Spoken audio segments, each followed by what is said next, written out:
አልማዝ ገብረጻዲቅ የስምረት ዲሞክራሲያዊ ፓርቲ ስራ አስፈጻሚና ጽህፈት ቤት ኃላፊ ነኝ። ትግራይ ውስጥ ያለ ሁኔታ በጣም አስከፊ ከጊዜ ወደ ጊዜ ከጥፋት ወደ ጥፋት እየጨመረ ማህበረሰቡ ስቃይ ላይ ነው ያለው። በተለይ ወጣቱ ደግሞ ከፍተኛ የሆነ የአፈሳ ስራዎችን እየተሰራ እየታፈሱ ወደ ማሰልጠኛ እየታጎሩ ወደ ጦርነት ዝግጅት እየተደረገ ነው ያለውና ወጣቱ መጥፎ ሁኔታ ነው ያለው። ከዛ ለመውጣትም እየተሰደደ ወደ አዲስ አበባ የሚመጣም ወደ አፋር የሚሄድም ወደ ሀገሪቱ ወደ አጠቃላይ ሀገሪቱ አካባቢ የሚሄድም እንዲሁም አንዳንዱ ወደ ስደት ወደ ሊቢያም ሌላ ቦታም የሚሄድ እየተበተነ ያለ ነውና ትግራይ ከፍተኛ የሆነ የጦርነት ዝግጅትና የጸረ ዲሞክራሲ አካሄድ ነው ያለው።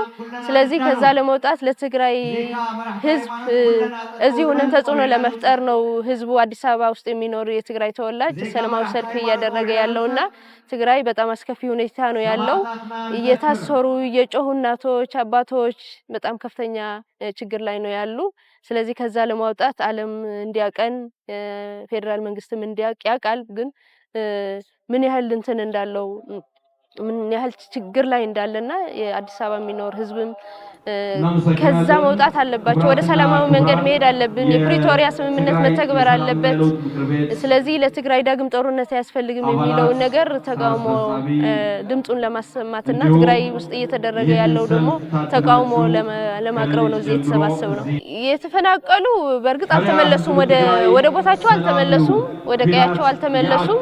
የፕሪቶሪያ አንድ አግሪመንት ነው እንዲመለሱ በዛ በትግራይ ውስጥ ባሉ ቡድኖችም ይሁን ከዚህ በፊትም ጊዜያዊ መስተዳደር የሚሆን በፌደራል መንግስት መፈጸም የነበረበት ነው። ግን በዛም በኩል እንቅፋት አለ። በዚህም በኩል ትኩረት ተደርጎ እንዲመለሱና የትግራይ ሉዓላዊ መሬት እንዲመለስ የሁሉም የሁለቱም ተፈራራሚ እንዲሁም ሚዲየተርም አሉ የውጭ እነዚህ በሶስቱም አካላት ሆኖ ሊተገበር የሚገባው ነው።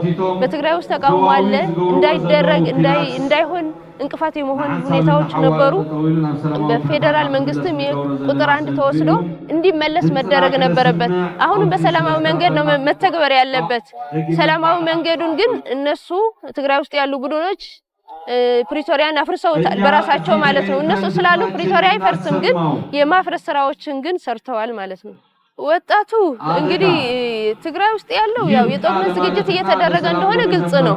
ምክንያቱም ወጣት ዝም ብላ አፍሰህ ወደ ማሰልጠኛ ተቋማት ተስገባው በግልጽም ወደ ሱዳንም እየተሸጡ ነው፣ ወደ ኤርትራም እየሄዱ ነው።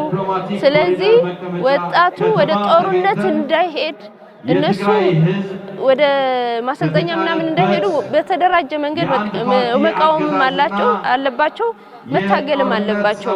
በተለያየ መንገድ ትግል በተለያየ መንገድ ነው። በሰላማዊ ሰልፍም ይሁን እዛው ነው እምቢ በማለትም ይሁን የተለያዩ እርምጃዎችን በመውሰድ መቃወም አለባቸው። በተደራጀ መንገድ ትግሉ ከቀጠለ ደግሞ በአጭር ጊዜ ያው ለውጥ እንደሚመጣ ግልጽ ነው ማለት ነው።